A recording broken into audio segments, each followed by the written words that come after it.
نحمده ونصلي على رسوله الكريم اما بعد فاعوذ بالله من الشیطان الرجیم بسم اللہ الرحمن الرحیم۔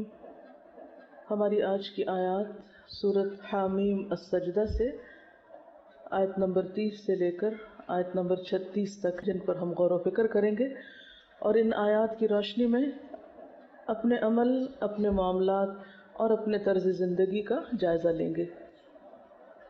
آپ سب جانتے ہیں کہ کلاس کے اس حصے میں قرآن پر غور و فکر اور تدبر ہوتا ہے، اور اس کے اہم نکات دوبارہ یاد دہانی کرائے دیتی ہوں کہ یہ آیات جو یہاں آپ کو کرائی جاتی ہیں، ان کی روشنی میں پھر اپنا جائزہ بھی لینا ہے۔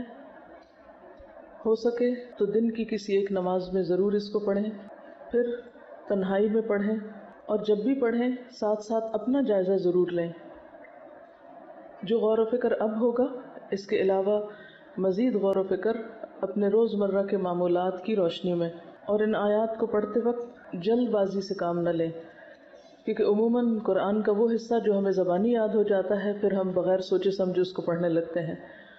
تو رک رک کر پڑھیں، ٹھہر ٹھہر کر پڑھیں، اور ضرورت محسوس ہو تو ایک آیت کو 2 دفعہ اور 3 دفعہ بھی دہرا سکتے ہیں، جب تک کہ آپ اس کے معنی پر ٹھہر نہ جائیں یا اسے ریلیٹ نہ کر پائیں۔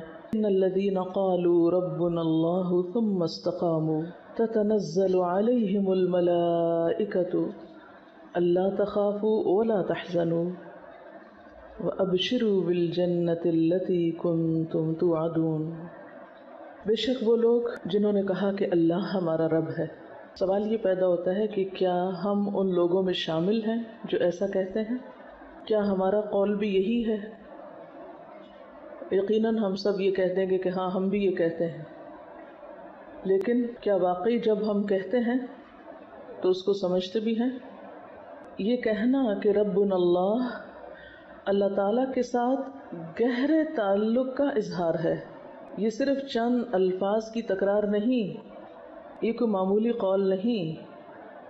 جو شخص یہ کہتا ہے کہ ربنا اللہ، اللہ ہمارا رب ہے، پھر اس کے سارے معاملات رب کی مرضی کے مطابق ہوتے ہیں، پھر اس کا اپنے رب کے ساتھ شدید گہرا تعلق ہوتا ہے۔ وہ اپنی خوشی میں، اپنے غم میں، اپنے دکھ میں، اپنی پریشانی میں رب ہی کی طرف لوٹتا ہے، کیونکہ ربنا اللہ ہے۔ اور رب کا معنی آپ سب جانتے ہیں کہ کیا ہوتا ہے؟ جو پرورش کرتا ہے، جو ذرے سے کمال تک پہنچاتا ہے، جو سب کچھ کر سکتا ہے۔ تو اللہ کو رب کہنا کوئی معمولی جملہ نہیں ہے، اور پھر صرف کہنا نہیں، اس کو ماننا بھی۔ ذرا سوچئے اپنی روزمرہ زندگی کے حالات کو، ذرا ڈالیے نظر ایک اپنی مشکلات پر، اپنی الجھنوں پر، اپنی پریشانیوں پر۔ کس کس موقع پر، کس کس مشکل کے حل کے لیے واقعی اپنے رب کو رب مانا، اور رب ہی سے مدد لی، اور اسی کی طرف رجوع کیا، اور اس یقین کے ساتھ کہ وہ سب کچھ کر سکتا ہے۔ انبیاء علیہم السلام تو اپنے غم، اپنے دکھ، اپنے شکوے، اپنے سب کچھ اپنے رب ہی کے سامنے کرتے تھے۔ ہمارا طرز عمل کیا ہے؟ جب ہم پر کوئی مشکل آتی ہے تو ہم کس کی طرف دیکھتے ہیں؟ جب ہمیں کوئی بات سمجھ میں نہیں آتی تو ہم کس سے مدد لیتے ہیں؟ رب وہ نہیں جو صرف رزق دیتا اور ہمیں صبح شام کھانے کو دے رہا ہے۔ رب تو انسان کی صرف جسمانی نہیں، اس کی روحانی، اس کی جذباتی، اس کی ساری کی ساری مشکلات میں اس کو رزق فراہم کرتا ہے۔ یعنی رب صرف کھانے پینے کا رازق نہیں ہے، رب تو انسان کو انتہائی دکھ، تکلیف اور پریشانی کے موقع پر وہ روحانی غذا دیتا ہے جو مانگنے والوں کو ملتی ہے اور جو تعلق رکھنے والوں کو ملتی ہے۔ اور واقعی جو یہ کہتے ہیں کہ اللہ ہمارا رب ہے، ثم استقاموا، انہیں استقامت نصیب ہوتی ہے۔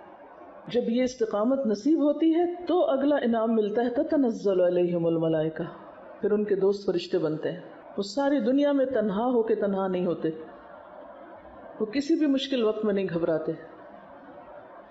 یہ صرف زبانی لپ سروس کرنے والوں کے اوپر نہیں اترتے کہ جو محض منہ سے بول دیں کہ ربنا اللہ، اور اس کے بعد استقامت نام کی چیز نہ ان میں، اور پھر وہ توقع رکھ بیٹھے کہ ہمارے لیے فرشتے اترے، ہمیں فرشتوں کی تائید اور فرشتوں کی مدد حاصل ہو۔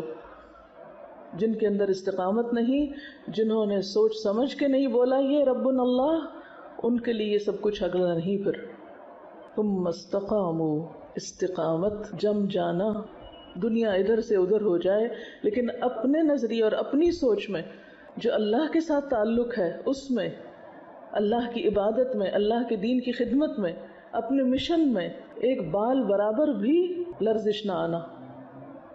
کسی بھی امتحان کے موقع پر، کسی بھی مشکل کے موقع پر جمے رہنا. ایسے لوگوں کو پھر تتنزل علیہم الملائکہ، ان کے پاس فرشتے واقعی آتے ہیں. پھر واقعی ان کی یہ کیفیت ہوتی ہے کہ اللہ تخافوا ولا تحزنوا. کس بات کا خوف، کس بات کا غم؟ وہ ہے حقیقی معنوں میں خوف اور غم سے اوپر اٹھنے والے.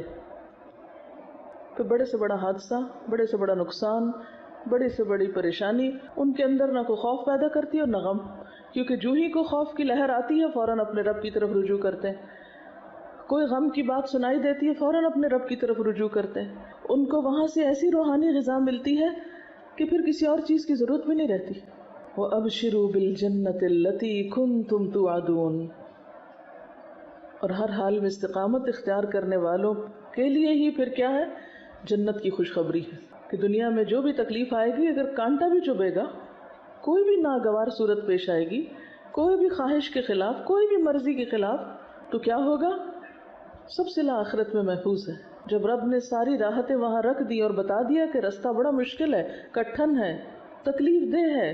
حفت الجنت بالمکارہ، جنت تو گھیر ہی ناپسندیدہ چیزوں سے دی گئی ہے.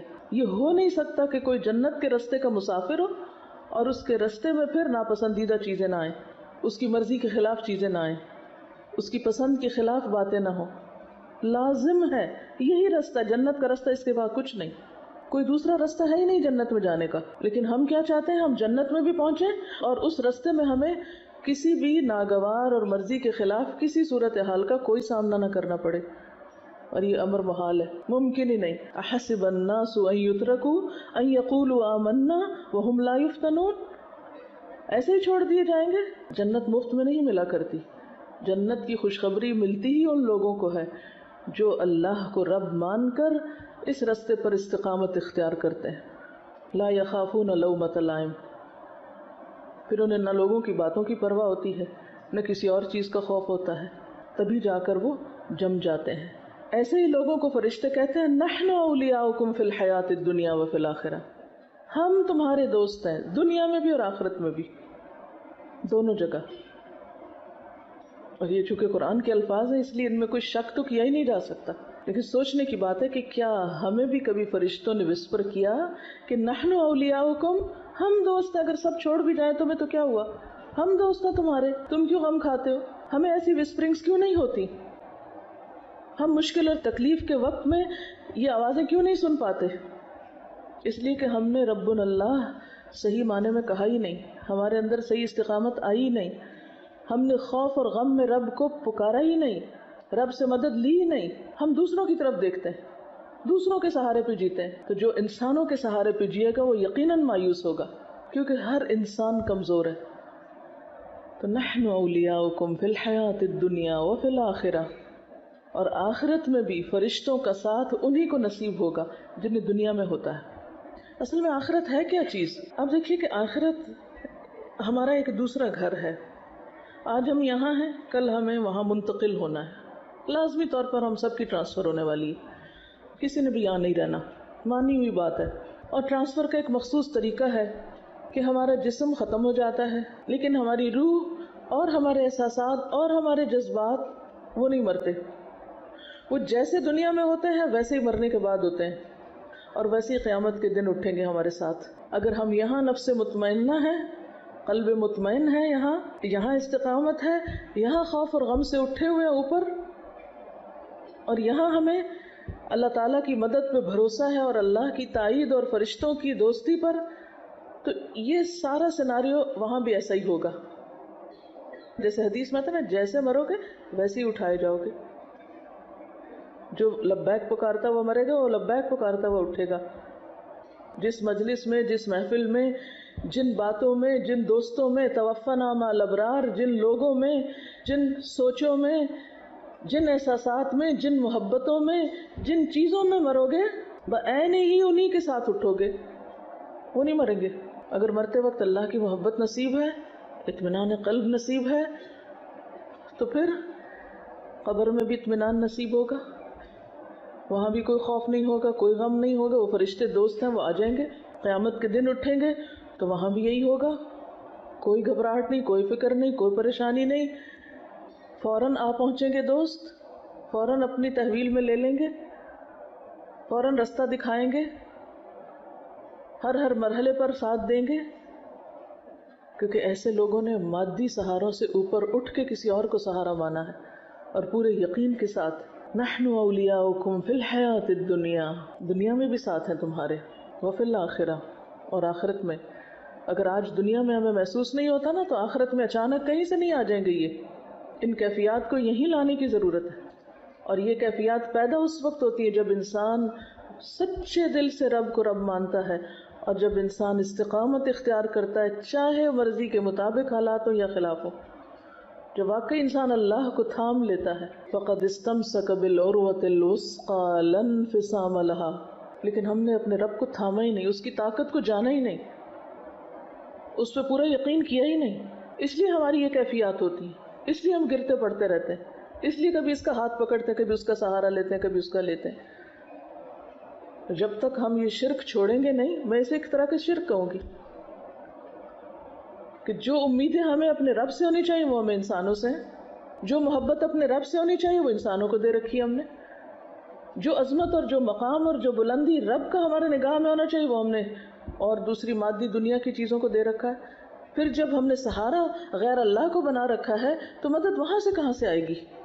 ہمارے کہنے اور کرنے اور معاملے میں بہت فرق ہے، ہم کہتے وہی کچھ ہے جو یہاں لکھا ہوا ہے لیکن کرتے نہیں ہیں۔ ہمارے روزمرہ کے معمولات اور ہماری جو روٹین ہے اس میں یہ کہیں نہیں جھلکتا، تو کہنا بھی جھوٹا پڑ جاتا ہے۔ اور جنت ہی وہ جگہ ہے وَلَكُمْ فِيهَا مَا تَشْتَهِي أَنفُسُكُمْ، کہ جہاں انسان کی خواہشات پوری ہو سکتی ہیں۔ ہم نے دنیا کو مرکز بنا لیا خواہشات کی تکمیل کا، اور اسی کے پیچھے پھر مرتے ہیں۔ اللہ تعالیٰ نے اپنے چنے ہوئے پیغمبروں کو نصیحت کی تھی ایک، حضرت داؤد علیہ السلام کے بارے میں قرآن پاک میں آتا ہے، اللہ تعالیٰ فرماتے ہیں یا داؤد انا جعلناک خلیفۃ فی الارض فاحکم بین الناس بالحق ولا تتبع الهوى فيضلك عن سبيل الله ان الذين يضلون عن سبيل الله لهم عذاب شديد بما نسوا يوم الحساب۔ اے داؤد، نام لے کے، کسی کا پرسنل نیم لے کے اسے خطاب کرنا، اور وہ خطاب بھی اللہ تعالیٰ کی طرف سے آنا، اگرچہ میسج ان کے لیے لیکن سبق ہمارے لیے ہے۔ یا داؤد انا جعلناک خلیفۃ فی الارض، ہم نے تمہیں زمین میں خلیفہ بنایا۔ داؤد علیہ السلام کو اللہ تعالیٰ نے بادشاہت دی، ایک بڑا مقام دیا تھا۔ ہر شخص اپنی اپنی خلافت میں اپنی اپنی ذمہ داریوں میں ایک نہ ایک مقام رکھتا ہے۔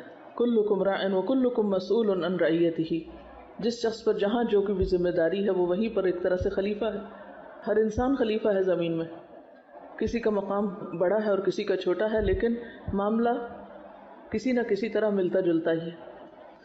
تو انا جعلناک خلیفۃ فی الارض، جو بھی کوئی ذمہ داری انسان کو ملتی ہے، چاہے وہ بحیثیت طالب علم کی ہو، بحیثیت استاد کی ہو، کسی بھی طرح سے، وہیں سے انسان کا امتحان شروع ہو جاتا ہے۔ فاحکم بین الناس بالحق، انسانی معاملات میں حق کا ساتھ، حق بات، ولا تتبع الہویٰ، خواہشات نفس کی پیروی نہیں۔ داؤد علیہ السلام پیغمبر بھی ہیں، بادشاہ بھی ہیں، ایسے دو مقام بہت کم لوگوں کو ملے ہیں۔ ان کو کہا جا رہا ہے ولا تتبع الہویٰ، خواہش نفس کی پیروی نہ کرنا۔ کیوں؟ فیضلک عن سبیل اللہ، جب دل کی ماننا شروع کرو گے اللہ کا رستہ گم ہو جائے گا، صحیح رستہ نہیں ملے گا، اور نتیجہ کیا ہوتا ہے؟ ان الذین یضلون عن سبیل اللہ، جو لوگ اللہ کا رستہ کھو بیٹھتے ہیں، لہم عذاب شدید، چاہے ماضی میں وہ کیسے بھی نیک رہے ہوں، لہم عذاب شدید۔ کیوں؟ بما نسوا یوم الحساب، ساری خرابی یہاں سے آتی ہے کہ انسان حساب کتاب کا دن بھول جاتا ہے، اور جب حساب کتاب کا دن بھول جاتا ہے تو پھر باقی کیا رہ جاتا ہے انسان کے پاس؟ جو دل میں آئے کرو۔ تو خواہشات نفس کی تکمیل یہاں نہیں وہاں ہی ہو سکتی۔ تو خواہشات نفس کی تکمیل میں اللہ کے حکم کی خلاف ورزی، اللہ کا راستہ چھوڑ دینا، وَلَكُمْ فِيهَا مَا تَدَّعُونَ، اور تمہاری خواہشات سے آگے بڑھ کر جو چاہو گے، جو مانگو گے، جو پکارو گے وہ مل جائے گا۔ اب آپ کمپیئر کر لیں، یہ دنیا کی زندگی کتنے دن کی، کتنے سال جئیں گے؟ اگر ہمیں کسی معاملے میں کچھ کمی لگ بھی گئی، کچھ کمی ہو بھی گئی ہمارے ساتھ، ہمیں وہ سب نہیں ملا جو ہم چاہتے ہیں، جو ہماری خواہشات ہے، جو ہماری مرضی ہے، تو بھی کتنے دن یہاں رہنا ہے؟ جب ہم دنیا کو جنت بنانے کے پیچھے لگ جاتے ہیں، اور دنیا کو جنت بنانے کا مطلب کیا ہے؟ خواہشات نفس کی پیروی، کہ ہر وہ چیز ہو جو ہمارا دل چاہتا ہے، ہمیں ہر وہ چیز مل جائے جس کی ہم طلب کرتے ہیں۔ وَلَكُمْ فِيهَا مَا تَدَّعُونَ، یہ تو صرف آخرت میں ہو سکتا ہے، صرف جنت میں ہو سکتا ہے، ہم اسے دنیا میں کرنا چاہتے ہیں۔ جب وہ نہیں ہو پاتا پھر فرسٹریشن کا شکار ہوتے ہیں، اور یہیں سے پھر استقامت میں خلل آتا ہے، یہیں سے پھر رب پر بھروسہ ختم ہوتا ہے، یہیں سے پھر انسان خوف اور غم سے نجات نہیں پا سکتا۔ تو سب سے بڑھ کر نزلا من غفور الرحیم، اللہ کو رب کہنے والوں کے لیے غفور الرحیم کی طرف سے ایک خاص میزبانی، وہ رحمان کے مہمان ہوں گے۔ اب دیکھیے کہ دنیا میں دنیا کے بادشاہ یا دنیا کے بڑے لوگ کس کو اپنا مہمان بناتے ہیں؟ چور ڈاکو کو، ہر غلط کار کو، ہر ایرے غیرے کو، ہر راہ چلتے کو۔ اگر دنیا میں کسی بڑی شخصیت کا مہمان بننے کے لیے کچھ کوالٹیز چاہیے، تو اللہ کا مہمان بننے کے لیے کچھ بھی نہیں چاہیے، جتنی چاہو اس کی نافرمانی کرو اور پھر کل جا کے اس کے مہمان بن جاؤ۔ یہ کیسے ممکن ہے؟ وہ اپنے چنے ہوئے لوگوں کو جو اس کی مرضی کے مطابق زندگی بسر کرتے ہیں، ان کو اپنا مہمان بنائے گا، ان کی میزبانی کرے گا۔ اور اس کے لیے نسخہ کیا ہے؟ وَمَنْ أَحْسَنُ قَوْلًا مِّمَّنْ دَعَا إِلَى اللَّهِ، بہترین طریقہ اللہ کی طرف لوگوں کو بلانا، لوگوں کو اللہ سے جوڑنا، اور یہ ہر انسان کی ضرورت ہے۔ یہ کون کر سکتا ہے؟ وہی کر سکتا ہے جس نے کہا ہو ربنا اللہ، جس نے خود رب کو پا لیا، جو خود رب کو پہچان چکا ہو۔ جس نے خود اس کو نہیں پہچانا وہ دوسروں کو کیا پہچان کرائے گا؟ یہ کام کوئی ٹیکنیکل قسم کا کام نہیں ہے، کوئی مشینی عمل نہیں ہے، یہ کام وہی کر سکتا ہے جس نے خود کر رکھا ہو اپنی ذات میں، جس نے خود کو اپنے رب سے جوڑ رکھا ہو، وہی اس بہترین کام کے قابل ہے۔ اور جو خود ڈگمگایا ہوا ہو، جس کے اپنے اندر استقامت نہ ہو، اور جو خود غیر اللہ کی محبت کا شکار ہو، وہ کس طرح رب سے جوڑ سکتا ہے کسی کو؟ وَمَنْ أَحْسَنُ قَوْلًا مِّمَّنْ دَعَا إِلَى اللَّهِ وَعَمِلَ صَالِحًا، اور پھر جس کا عمل صالح ہو۔ وَقَالَ إِنَّنِي مِنَ الْمُسْلِمِينَ، اور جو برملا کہتا ہو کہ میں مسلمان ہوں، اسے اپنے مسلمان ہونے پر کوئی شرمندگی نہ ہو، اسے اپنے اسلام سے کوئی خوف نہ ہو، کوئی ندامت نہ ہو۔ اور یہ بھی صرف قول نہیں ہے، وَقَالَ إِنَّنِي مِنَ الْمُسْلِمِينَ، یہ صرف ایک ڈیکلریشن نہیں ہے، بلکہ وہ عمل سے ثابت کرتا ہو کہ میں ایک مسلمان ہوں، میں اپنے رب کے سامنے سرنڈر کرتا ہوں، میں ہر حال میں اپنے رب ہی کا تابع دار ہوں، اسی کا وفادار ہوں۔ سب سے زیادہ کرم اور مہربانی تو اس کی ہے مجھ پر، لہٰذا میں بھی سب سے زیادہ اسی کے آگے سر جھکانے والا ہوں۔ اور پھر انسانوں کے ساتھ معاملات میں وَلَا تَسْتَوِي الْحَسَنَةُ وَلَا السَّيِّئَةُ، دونوں طرح کے رویے سامنے آئیں گے، اچھائی بھی آئے گی، برائی بھی آئے گی۔ عام طور پر ہمارا طریقہ کیا ہوتا ہے؟ جو ہم سے اچھا کرے ہم بھی اس کے ساتھ اچھا کرتے ہیں، جو ہمارے ساتھ اچھا نہ کرے ہم اس کے ساتھ برا کرتے ہیں۔ یہ قرآن کہتا ہے کہ وَلَا تَسْتَوِي الْحَسَنَةُ وَلَا السَّيِّئَةُ، حسنہ اور سیئہ، اچھائی اور برائی برابر نہیں ہوا کرتی۔ اچھا وہ ہے جو اچھائی کے جواب میں اچھائی کرے لیکن برائی کے جواب میں بھی اچھائی کرنے کا حوصلہ رکھتا ہو، جو برائی کے بدلے بھی اچھائی کر سکتا ہو۔ تو اس بہترین کام کے قابل پھر کون ہے؟ ادفع باللتی ہی احسن، جو لوگوں کی طرف سے آئی ہوئی برائیوں اور خرابیوں کے جواب میں ایک اچھے رویے کو اختیار کر سکتا ہو، جو برائی کو بھلائی سے، تکلیف دہ رویے کو ایک اچھے اخلاق اور اچھے رویے کے ساتھ رفع دفع کر سکتا ہو۔ ہم اپنا جائزہ لیں کہ ہم کیا کرتے ہیں، جو ہمارے ساتھ اچھا نہ کرے ہم اس کے ساتھ کتنے اچھے ہوتے ہیں۔ اور اس طریقے پر عمل کرنے سے فَإِذَا الَّذِي بَيْنَكَ وَبَيْنَهُ عَدَاوَةٌ كَأَنَّهُ وَلِيٌّ حَمِيمٌ، دشمن بھی دوست بن جائیں گے۔ آج تک اپنا حساب لیجئے، آج تک ہم نے کتنے دشمنوں کو دوست بنایا ہے؟ ہمارے کتنے دشمن آج تک ہمارے دوست بنے؟ اپنے خاندانی زندگی میں دیکھ لیجئے، اپنے رشتہ داروں میں دیکھ لیجئے، پوری لسٹ اپنے سامنے رکھیے، جن جن کے ساتھ بھی آپ کا معاملہ اور تعلق ہے ان سب میں دیکھ لیجئے کہ آپ کے کتنے مخالفین آپ کے وفادار ہوئے۔ نبی صلی اللہ علیہ وسلم کا طریقہ تو یہی ہے، آپ نے اپنے دشمنوں کو دوست بنایا تھا، اس سے اسلام پھیلا تھا۔ ہم دوستوں کو بھی دشمن بنا لیتے ہیں، ہم اپنوں کو بھی دور بھگا دیتے ہیں، بالکل ٹوٹلی اس کے برعکس عمل ہے ہمارا۔ دین کیسے پھیلے گا؟ وَمَنْ أَحْسَنُ قَوْلًا کا کام کیسے ہو سکتا ہے؟ اور فرمایا کہ جو دشمنی رکھنے والا ہے اس کا رویہ کیا ہوگا؟ کأنہ ولی حمیم، وہ دلی دوست بن جائے گا۔ ہم میں سے ہر شخص اپنے دائیں بائیں آگے پیچھے جتنے بھی لوگوں سے اس کے تعلقات ہیں ان سب تعلقات کو پرکھے۔ آپ چاہیں تو لکھ لیں، چاہیں تو دماغ میں لا کر ایک ذہن میں لائیں اور سوچیں کہ کتنے لوگوں کو اب تک میں اپنا دوست بنا چکی ہوں، اور کون سے لوگ ایسے ہیں جو دوست تھے اور چھوٹ گئے مجھ سے، اور کیوں ایسا ہوا۔ عام طور پر ہم غلطی سامنے والے میں دیکھتے ہیں، اپنی غلطی بھول جاتے ہیں، اور جو جتنا دوسروں میں غلطیاں تلاش کرتا ہے اتنا ہی اپنے سے غافل ہوتا ہے۔ اس کو اپنے اندر کی غلطیاں اور خطائیں پھر نظر آ ہی نہیں سکتی، آتی ہی نہیں، اس کو دکھائی نہیں دیتی، کیونکہ وہ کسی اور چیز کی طرف توجہ کیے ہوئے ہے۔ اور کبھی بھی انسانی تعلقات اچھے نہیں ہو سکتے، آپ کے انسانوں کے ساتھ تعلقات اچھے ہو نہیں سکتے جب تک کہ آپ غلطی اپنے اندر دیکھنے کے عادی نہ بنے کہ میرا قصور کہاں ہے، میری کمی کہاں ہے، میری خطا کہاں ہے، میری بھول کہاں ہے۔ جب تک آپ کی نگاہ خود پر نہ پڑے کوئی بھی تعلقات اور معاملات درست نہیں ہو سکتے۔ یہ ہے اصل ٹیسٹ، ادفع باللتی ہی احسن فاذا الذی بینک وبینہ عداوۃ۔ یہ ہے اصل چیلنج، عداوت والوں کے ساتھ یا عداوت کو کس میں بدلنا ہے؟ کأنہ ولی حمیم، صرف اچھے تعلقات میں بھی نہیں، ولی حمیم بننا ہے، ولی حمیم بنانا ہے، دلی دوست، گہرا دوست۔ وما یلقاها الا الذین صبروا، ان سب چیزوں کے لیے ایک نسخہ ہے اور وہ ہے صبر۔ جو صبر نہیں کر سکتا وہ اس میں سے کوئی خیر بھی نہیں پا سکتا۔ وما یلقاها الا ذو حظ عظیم، اور یہ صفت اور یہ کوالٹی اور یہ بھلائی نہیں ملتی مگر انہی کو جن کی بہت بڑی قسمت ہو۔ عام طور پر ہم قسمت کے لیے اللہ تعالیٰ کو مورد الزام ٹھہراتے ہیں، لیکن یہاں سے کیا پتہ چلتا ہے کہ آپ کی قسمت آپ کے اپنے ہاتھ میں ہے۔ آپ کیا پروو کرتے ہیں، آپ کیا ڈیزرو کرتے ہیں، آپ کس چیز کے اہل ثابت کرتے ہیں خود کو، کس چیز کے حقدار ہیں۔